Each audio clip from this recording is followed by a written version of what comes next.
आज के वीडियो में डिस्कस करने वाले हैं, यदि आपके पूर्वज ने कोई गैरमजरूआ ज़मीन खरीदा या आपने खरीदा, समझ रहे हो, गैरमजरूआ ज़मीन, तो फिर वो ज़मीन पे आपने अपना जो है दुकान बना लिया है या घर बना लिया है, समझ पा रहे हो।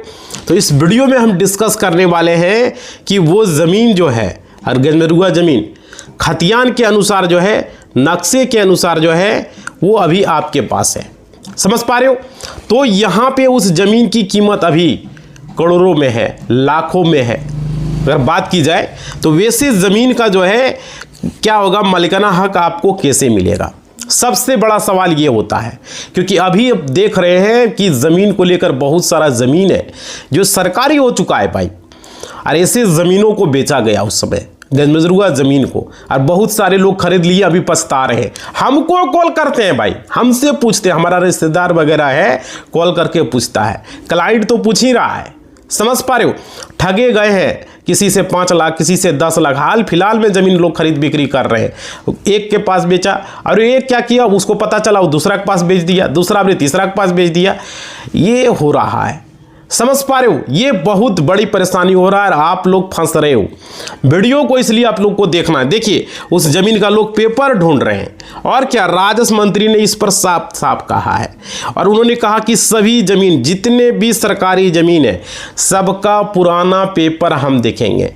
समझ पा रहे हो भाई, कितनी बड़ी परेशानी में आप पड़ सकते हो, समझ लो। इसलिए कोई भी ज़मीन खरीदो तो पहले उसका पेपर को पता लगाओ, अमीन को दिखाओ, वकील को दिखाओ, सारे लोगों को दिखाओ। ये नहीं कि सिर्फ एक को दिखाएं। अमीन ज़मीन के बारे में पल पल खबर रखता है। मैं ये नहीं कर रहा हूँ, मैं वकील होकर अमीन की बात कर रहा हूँ। उसको भी दिखाओ कि ये ज़मीन सच में गैरमजरूआ है। अमीन आपको नक्शा में देख के ही बता देगा कि वो ज़मीन गैरमजरूआ है या सरकारी है। और गैरमजरूआ में कौन सा ज़मीन है, या तो गैरमजरूआ खास है या गैरमजरूआ आम ज़मीन है, समझ पा रहे हो। उसके बाद संतुष्टि न मिले तो उसका क्या वाला, उस ज़मीन का खतियान, उस ज़मीन का रसीद, जमाबंदी पंजी, जो भी पेपर है, अपने एडवोकेट को ज़रूर दिखाएं, वकील को ज़रूर दिखाएं, समझ पा रहे हो। वेरीफाई ज़रूर करवा लें, अमीन से भी वेरीफाई करवा लें, वकील से भी करवा लें, दोनों से संतुष्ट हो लें। क्योंकि दोनों को, अमीन को जो है पेपर के बारे में जानकारी होता है, और वो कैबला वगैरह लिखता है, जो अमीन है, जो डीड वगैरह लिखता है, उसको ज़्यादा जानकारी होता है।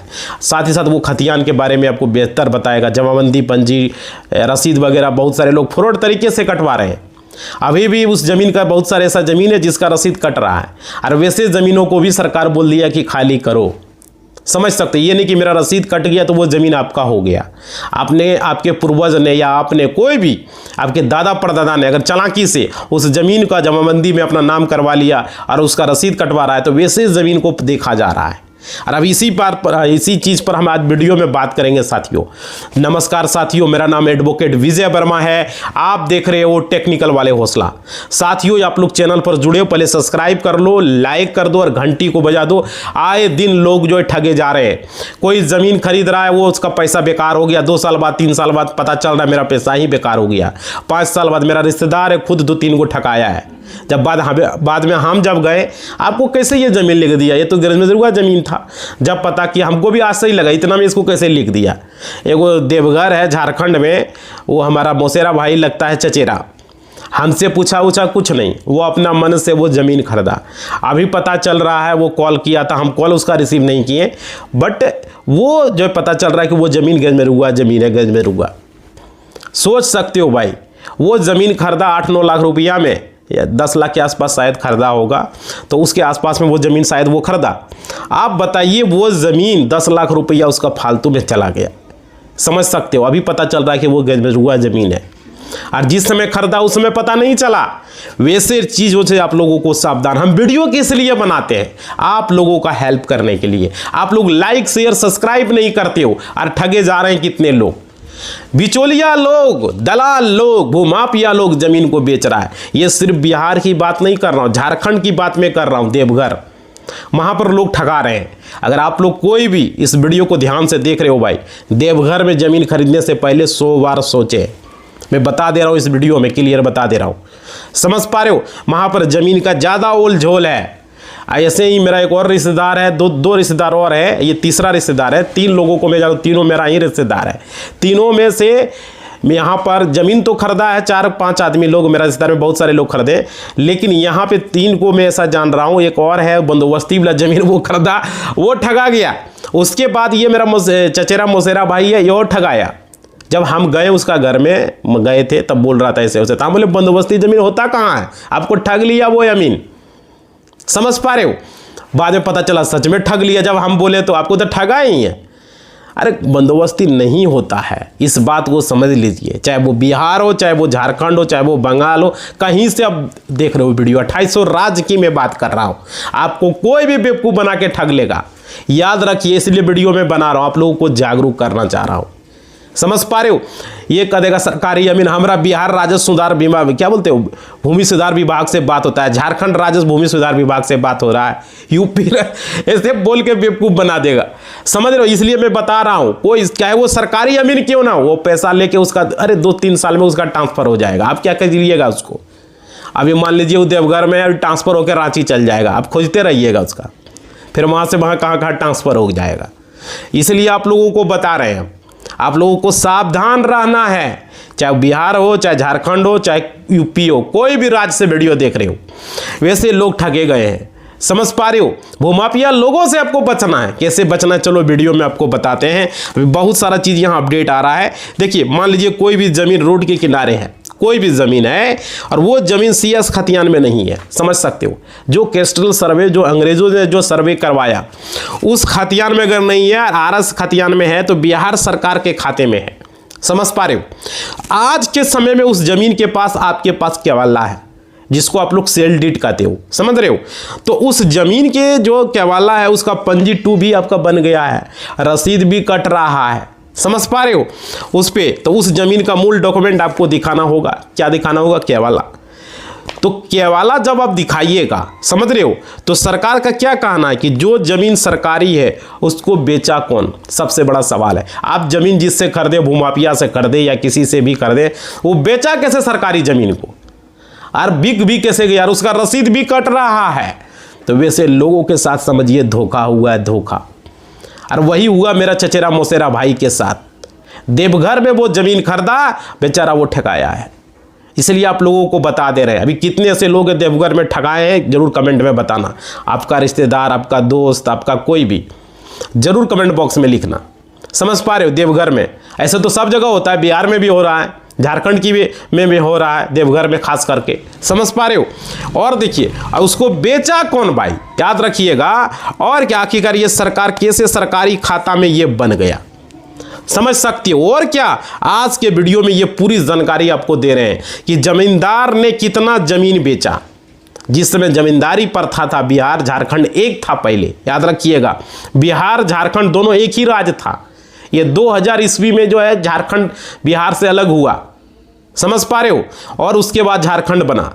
और क्या हुआ, तो उसका प्रमाण पत्र क्या है, कैसे होगा, साथ ही साथ बात करेंगे जमींदार का अधिकार कितना था, इस बात को आप लोग समझिए। देखिए आपको हम बता दें, बिहार में बहुत काफ़ी विवाद फैल चुका है, और झारखंड में भी ज़मीन को लेकर के, खास करके देवघर जिला में, देवघर में जो मार्केट है उसके अगल बगल में ज़मीन बिकता है, लोग ठगा रहे हैं, आए दिन ठगा रहे हैं, हमको पता चल रहा है, समझ पा रहे हो। एक तो ज़मीन पूरी तरीके से सेलुअल ज़मीन होता नहीं है, नॉन सेलुअल ज़मीन कुछ है, वो ज़मीन बेचता है नॉन सेलुअल ज़मीन। और सेलुअल ज़मीन ये होता है कि जो रजिस्ट्री वाला जो ज़मीन होता है उसका बहुत कीमत है, उसका तो 50 लाख करोड़ों में बात होता है, वो तो ज़मीन बेचता ही नहीं है।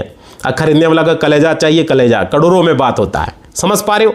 और नॉन सेलुअल ज़मीन में भी जो है फ्रॉड हो रहा है देवघर में खास करके, समझ पा रहे हो। अब बिहार में भी हो रहा है, ऐसा नहीं करें। तो ये चीज़ें, और देखिए बिहार सरकार क्या किया कि भूमि को खास करके, कहीं भी से भी वीडियो देख रहे हो ध्यान से देखिए आप, गिरमिजुर्गा जमीन को जो है किस प्रकार से जो है यहाँ पे कौन सा जमीन मालिक जमीन हुआ। जो गिरमिजुर्गा मालिक, देखो 2 तरह का जमीन था यहाँ पे गिरमिजुर्गा, एक मालिक जमीन गिरमिजुर्गा था, और एक गिरमिजुर्गा खास जमीन जिसको उसी को मालिक बोलते हैं।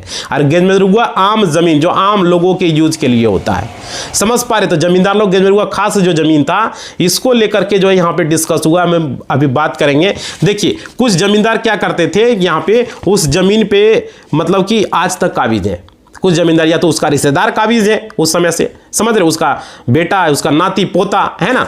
तो यहां पे देखो आपको जो बेचा या नहीं बेचा ये कैसे तय होगा, सबसे बड़ा सवाल ये है, समझ पा रहे हो, ये कैसे पता चलेगा। तो देखिए यहां पे जिनका अभी तक उस जमीन का सर्वे नहीं हुआ, उसके दादा परदादा उस जमीन पर रहते आ रहे हैं, उस जमीन का पेपर उसके पास नहीं है, तो आपको क्या करना होगा, उसके पेपर आपको दिखाना होगा। समझ पा रहे हो, समझ में आ रही है बात ना मैं क्या बता रहा हूं। और क्या होगा आपको बता दें, आपको पेपर दिखाना होगा और यहां पे जमींदार के द्वारा जो भी बनाया गया पेपर, समझ रहे हो, आपको रिटर्न जमाबंदी जो है, ये रिटर्न जमाबंदी क्या है इस वीडियो में हम इस पर भी बात करेंगे और आपको समझाने की कोशिश करेंगे। साथियों वीडियो में बने रहना। देखिए आपको यहां पे एक चीज बता दिया, यदि आपके दादा परदादा या आपके पूर्वज ने कोई भी हो, समझ पा रहे, यदि सरकारी ज़मीन खरीदा, यानी जो सरकारी ज़मीन था, जो गजमेरुआ मालिक की ज़मीन था, वो अगर खरीदा है, समझ रहे, कोई भी आपके पूर्वज ने, आपके दोस्त महिम रिलेशन वाले ने, तो कोई भी ज़मीन या जैसे होता है ना नीलाम से, बहुत सारे लोगों नीलामी से खरीदा हो, है ना, तो नीलामी से खरीदा है, किसी भी रैयत का ज़मीन नीलामी से खरीदा। उस समय क्या करता था ज़मींदार, जो छोटे ज़मींदार होते, जो मतलब ज़मींदार क्या करते थे, जो किसान को खेती करने के लिए देते थे, और जो ज़मीन का टैक्स नहीं भरता था, जो ज़मीन का रसीद नहीं कटवाता था, जो ज़मीन का मालगुजारी नहीं भरता था, तो वो ज़मीन को नीलाम कर देता था। तो बाकी जो किसान होते थे, जो पैसे वाले होते थे थोड़ा बहुत, तो वो खरीद लेते थे वो ज़मीन को, वही नीलाम में ज़मीन बिक जाता था। मान लीजिए कि हम जो है ज़मीन खेती कर रहे हैं, हम टैक्स नहीं भर रहे हैं, और ज़मींदार क्या किया, मेरा ज़मीन नीलाम करके आपको बेच दिया। समझ पा रहे, तो वो हुआ जमीन बेचा, नीलाम से वो जमीन खरीदा। समझ पा रहे हो।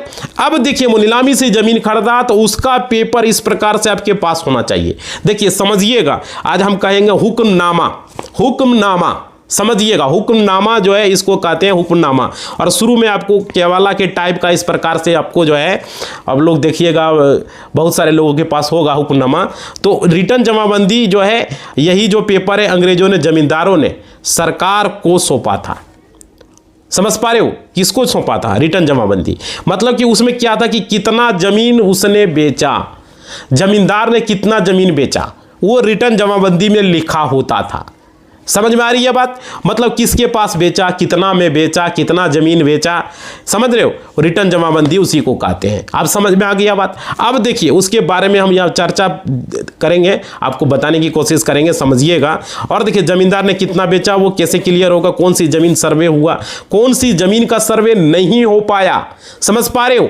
और बिहार में ये सबसे बड़ा विवाद है इसी को लेकर के, समझ पा रहे हो। और बिहार में जो विवाद है वो गजमेरुआ मालिक जमीन को लेकर के खास करके ज़्यादा है। और यहाँ पे देखिए, क्योंकि लोगों का कहना है कि मालिक ने ज़मीन तो बेच दिया था, उस समय बेच दिया है ना जमींदार ने, तो भाई उस ज़मीन पे आज तक हम कायम हैं, उस समय बेचा, हमारे पूर्वज हमारे दादा परदादा से आ रही है ना, तो बेचा, तो उसका प्रमाण क्या, उसका प्रमाण पत्र आपके पास है, उसका प्रमाण पत्र आपके पास होना चाहिए। बहुत सारे से लोग ऐसे ही दखल कब्जा कर लिए, कोई कागज पत्र है ही नहीं, ऐसे मुखस्ती कहने से नहीं होगा, आपके पास उस जमीन का पेपर होना चाहिए, एग्जैक्ट में जो हम बात कर रहे हैं। और क्या, जो जमीन बेचा उस जमीन का रिकॉर्ड, जो मालिक ने बेचा, सारे जमीन का रिकॉर्ड आपके पास होना चाहिए। गवर्नमेंट को जो सौंपा, जमींदार ने जो सौंपा कि हमने इतना जमीन बेचा, वैसे ऐसे जमीन को बेचा, है ना, रिटर्न जमाबंदी वो सौंपा। तो उस समय धांधली तो हुआ था, बहुत सारे से लोग जो फर्जी डॉक्यूमेंट बना करके जो है आज तक उस जमीन पर कायम है, उसी का फायदा उठा रहा है। समझ पा रहे हो, बहुत सारे से लोग क्या हुआ कि उस जमीन पर कायम है, तो इसका मतलब ये थोड़ी है कि वो जमीन आपका हो गया, समझ रहे हो। तो यहां पर कह रहा है कि दखल कब्जा है मेरा, ऐसे तो वही कारण है बिहार सरकार का जो खाता है, जो हम आपको बात कर रहे हैं, जो गजमेरुआ मालिक ज़मीन है, वो गजमेरुआ मालिक ज़मीन जो है किसी का भी दखल कब्जा दिखाता है उसमें, है ना।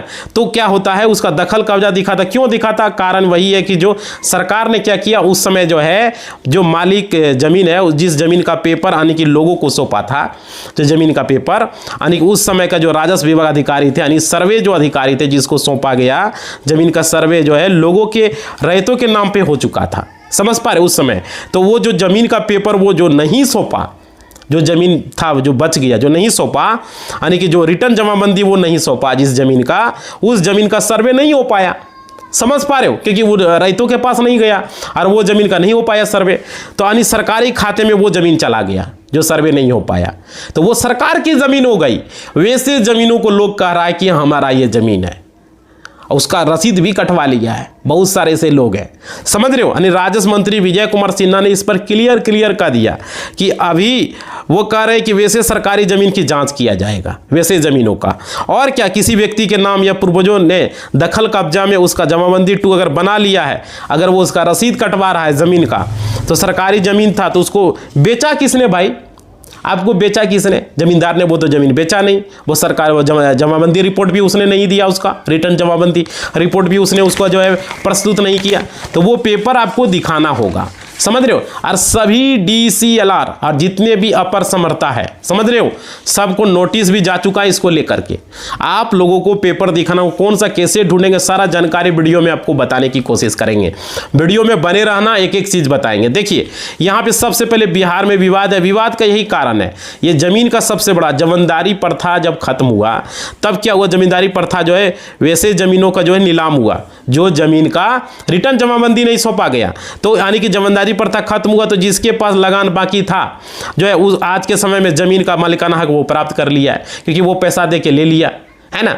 तो यहाँ पे क्या, जमीन, जिस जमीन का टैक्स पे करता था उस जमीन का मालिक वही रह सकता था। तो जैसे हम अगर मान लीजिए रैयत है तो हम पे कर रहे हैं, उस जमीन का मालिक हम हो गए, समझ पा रहे हो। हमारा पूर्वज उस जमीन को यूज करेगा, हम भर रहे हैं टैक्स कंटिन्यू, जमींदार ने हमको दे दिया है ना। तो वैसे जमीन का बहुत सारे ऐसे लोग जो टैक्स नहीं पे करता था, वो जमीन नीलाम हो गया और दूसरे को दे दिया, समझ पा रहे हो। कुछ जमीन का रिटर्न जमाबंदी नहीं सौंपा गया, कुछ जमीन का सर्वे नहीं हो पाया, समझ पा रहे हो। तो वैसे जमीनों को लोग लेकर यहाँ लड़ाई झगड़ा कर रहे हैं। और क्या, यदि उस जमीन का टैक्स नहीं दिए तो जमीन आपका नहीं रहेगा, ये आपके पूर्वज नहीं दिए थे, तो समझ पा रहे हो, ये ध्यान से समझिएगा। तो जो वैसे जमीन था, दखल कब्जा रहने से क्या होगा, जब आप किए ही नहीं, नीलाम हो गया, तो वो ज़मीन आपका थोड़ी हुआ।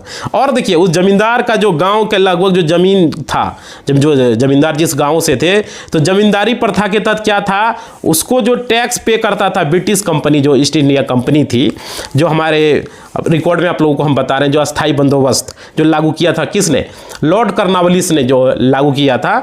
तो भाई वो जो है क्या करता था, वो ज़मींदार वो लेता था लगान, जो किसान देता था उसके बदले वो उसको जग देता था, है ना, किसको, लॉर्ड कर्नवालिस को। तो विशेष चर्चा हम ये वीडियो में ज़्यादा नहीं करेंगे, लेकिन आपको समझाने की कोशिश कर रहे हैं कि गाँव का पूरे ज़मीन का वो ठेका ले लेता है, ये गाँव का हम करेंगे, आपको दे देंगे तसल के पैसा, है ना।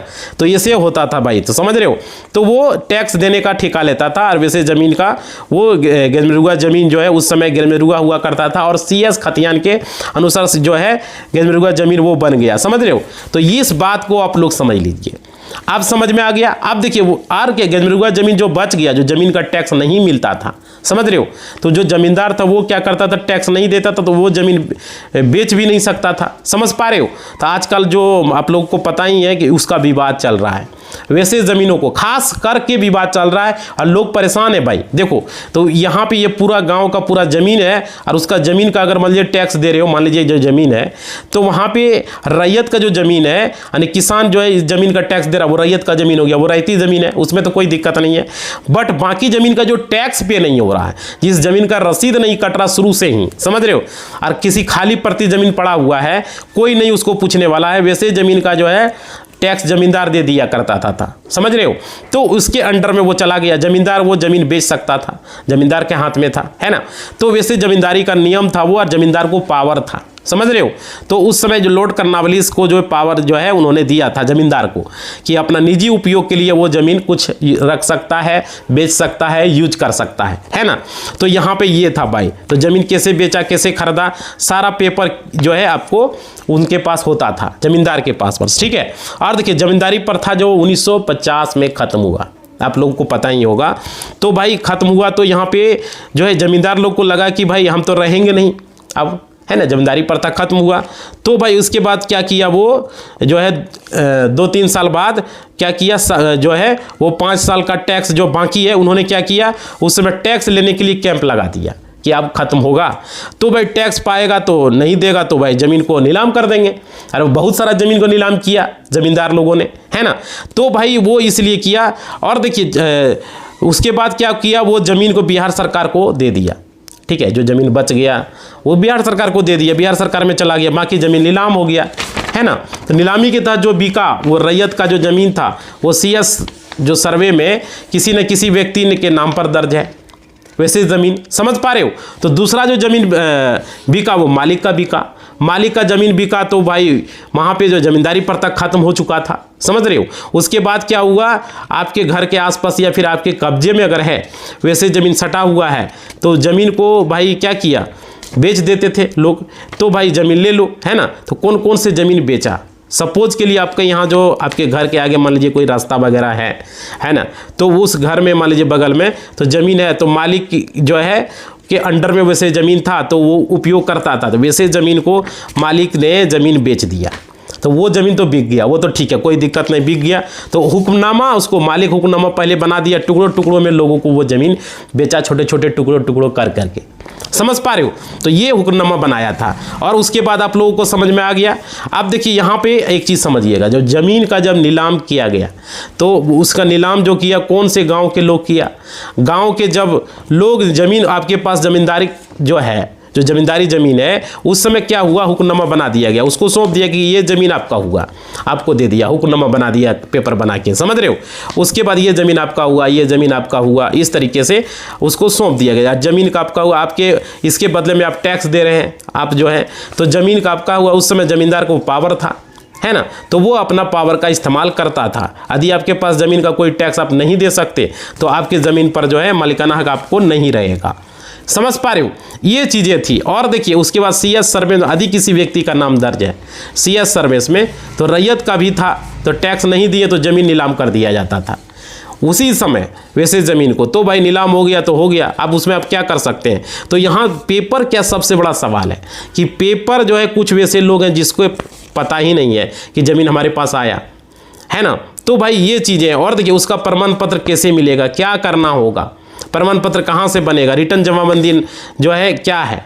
देखिए रिटर्न जमाबंदी आपको का मतलब होता क्या, वो समझिए एक चीज़। रिटर्न जमाबंदी का मतलब होता है वैसा ज़मीन का पेपर जो मालिक ने उस ज़मीन उस समय के सरकार को सौंपा, ठीक है। मालिक ने क्या किया, उस समय के सरकार को सौंपा कि हमने इतना ज़मीन जो है, कितना ज़मीन बेचा, ठीक है, हमने कितना ज़मीन बेचा उसको सौंपा, वही पेपर रिटर्न जमाबंदी था, समझ रहे हो। तो उसी पेपर के अनुसार लोगों का सर्वे हुआ और उसी के अनुसार खतियान भी बना, ज़मींदारी ज़मीन बेचा भी, और सबसे बड़ा हुक्मनामा बनाया गया, समझ रहे हो।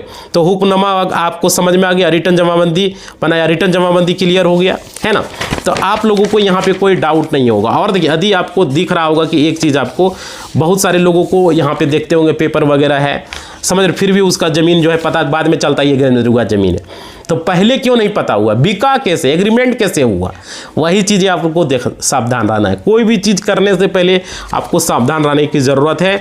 उस समय का जैसे रजिस्ट्री लेते थे उसी प्रकार से लोगों को ध्यान देना होता। अभी भी लोग ठगा रहे हैं, बहुत सारे से लोग हैं ठगाते हैं। तो देखो ज़मीन के नीलाम की जो सर्टिफिकेट है, जो ज़मीन के नीलाम की सर्टिफिकेट अंडर मान लीजिए 21 साल से लेकर के आपका मान लीजिए 84 का है, मान लीजिए, यानी कि सर्वे के समय में कौन सा RS सर्वे में बना, और जिस ज़मीन का ज़मींदारी प्रथा खत्म हुआ, यानी कि ज़मींदार खुद से नीलाम करने लगा, तो भाई वहाँ पे आपको पता होगा गैरमजरूगा ज़मीन दीवानी से था, है ना, आपको दिख रहा होगा बहुत सारा चीज़ ऐसा था। तो जमाबंदी उसी के अनुसार से बना, समझ रहे हो। रिटर्न आपको बता दें कैसे बना, जितने भी ज़मीन था मालिक ने बेचा, जितने भी ज़मीन का मालिक ने बेचा नीलामी किया गया सभी के नाम से। मान लीजिए आपके पास 6 का बल्ला है ना, तो 6 के बल्ला कितना 6 व्यक्ति के नाम पर खरीदा आपने, है ना। तो भाई 6 व्यक्ति का ज़मीन खरीदा, आपको एक व्यक्ति मान लिया जाए, ठीक है। तो इस तरीके से आप 6 व्यक्ति के नाम से ज़मीन खरीदा, सबका हुक्मनामा जैसे खरीदा बन गया, है ना, एक एक करके। तो हुक्मनामा के बाद इस प्रकार से रिटर्न जमाबंदी सर्टिफिकेट बना गया कि आपने टोटल कितना ज़मीन खरीदा, किसके नाम पर खरीदा, समझ रहे हो। तो उसका सर्टिफिकेट बना करके दिया, उसी के अनुसार से उसका सर्वे भी हुआ और उसी में जमाबंदी 2 खतियान वगैरह बना, समझ पा रहे हो। तो ये रिटर्न जमाबंदी कैसे बना आपको समझ में आ गया, क्लियर। तो आज ये टोटल चीज़ें आपको बता रहे हैं। ज़मीन का पेपर देख सकते हो, और भाई बहुत सारे ऐसे लोग हैं, देख लेना, पता कर लेना, तभी आना। और देखिए आप लोगों को अब देखिए पुराना खाता के अनुसार खाता नंबर पे रखा हुआ, उसका प्लॉट नंबर सारा चीज़ जो है यहाँ पे खरीदा हुआ, नीलामी समय कितना प्लॉट खरीदा, वे सारा प्लॉट एक कबला में बनाया हुआ था। जमींदार एक साथ क्या करते थे, यह रिटर्न जमाबंदी में वो लिखते थे, और ज़मीन का जो पेपर होता था, जो कॉपी बनता था, एक रैयत के पास है, एक जमींदार के पास होगा, है ना, और एक पेपर सरकार को दिया गया। ठीक है, तो यानी कि उस समय के विभाग को जो दिया गया, यानी कि टोटल जो है 3-4 पेपर बना था, चारों पेपर लोगों को सौंपा गया, और हमारे पूर्वज के पास था जो लोगों को दिखा रहे है ना, लोगों के पास होते दिखाते हैं। तो ये चीज़ें हैं, तो आप लोगों को हमने बता दिया। देखिए, आप लोगों को इस वीडियो से यही हम कहना चाहेंगे कि वैसे ज़मीनों को लेकर के अभी बहुत सारा विवाद चल रहा है। जो ज़मीन मतलब कि जिसका सरकारी ज़मीन था, जमींदारी प्रथा में वैसे ज़मीन का जिसका नीलाम का ज़मीन बिका, वैसे ज़मीन नीलाम में जो ज़मीन का सर्वे नहीं हो पाया, जो CS खतियान में जो ज़मीन था अभी RS खतियान में शो कर रहा है किसी और के नाम से, वैसे ज़मीन को लेकर के विवाद है। CS खतियान में जिसका था वो जाके बोल रहा है कि मेरा ज़मीन है, RS खतियान वाला बोल रहा है कि मेरा ज़मीन है, किसी और रैयत का नाम शो कर रहा है। समझ पा रहे हो? तो ये सबसे बड़ी समस्या लोगों का अभी तक बना हुआ है। और देखिए, और क्या, गेजमरुआ ज़मीन आप लोग खरीद ले रहे हो, पता नहीं कैसे आप लोग फंस रहे हो। ये मामला बहुत बार हमने देखा है, बाद में ज़मीन जब खरीद लेता है जाता कहता है इसके नाम से तो ये ज़मीनें नहीं है, लो भाई किसी और के नाम से, ये तो गेजमरुआ ज़मीन है, ये तो ज़मीन का कोई था पता नहीं है, पैसा लेके लोग ठगा रहा है। तो आप लोगों को यही बोलेंगे, हम वीडियो में आपको बता दिए, कोई भी ज़मीन लो 100 बार पहले सोचो, पहले उस ज़मीन को दिखाओ, एडवोकेट से, अमीन से वेरीफाई करो, जो जानकार अमीन है उसको दिखाना है। समझ पा रहे हो? थोड़ा बहुत फी ले तो कोई बात नहीं, एडवोकेट जो ज़मीन जायदाद का डील करता है उसको करवाएं, उसको दिखाएं। हम लोग तो 1 सेकंड में पेपर देखेंगे और बता देंगे क्या है नहीं है। समझ पा रहे हो? ये बहुत ज़रूरी है। और ऑनलाइन में उसको चेक करें कि उसके नाम से वो रसीद कट रहा है, जमाबंदी किसके नाम से था, पिछला, ये नहीं कि 5 साल का रिकॉर्ड देखें, पिछला 10-20 साल का रिकॉर्ड देखें। समझ पा रहे हो? तभी वो ज़मीन आप खरीदें। तो इसी बात के साथ इस वीडियो को हम समाप्त करेंगे। वीडियो को ज़्यादा लंबा नहीं करना चाहेंगे, आप लोग को ज़्यादा धोखा ना हो, और आप लोग शेयर करो भाई, वीडियो को लाइक करो, सब्सक्राइब करो, शेयर करो, और कमेंट, बहुत सारे लोग ठगे जा रहे हैं, बता दे रहा हूँ, आप लोग जरूर करें, कमेंट करके बताएं वीडियो कैसा लगा। समझ रहे हो? इस तरीके से कोई भी ज़मीन लो, उसको 20 साल का पिछला रिकॉर्ड पता करें। नेट में सारा कुछ दिखता है, नहीं दिखता पता करें, CO ऑफिस जाएँ, जमाबंदी पता करें, पंजी उसका निकालें, पिछला दाखिल खारिज निकालें, कितना बार हुआ, कितना बार बिका। समझ पा रहे हो? कैसे इसका ज़मीन है, या पूर्वजों की ज़मीन है, खतियानी ज़मीन है, केवाला वाला ज़मीन है, कि कब से रसीद कट रहा पुराना, कब से, जाके जरूर चेक करवाएं, तुरंत मत हड़बड़ा के ज़मीन ले लें। समझ पा रहे हो? तो ये ज़रूरी, तो आप लोग लाइक शेयर कर दीजिए, बहुत सारे लोग ठगा रहे हैं। ठीक है, धन्यवाद।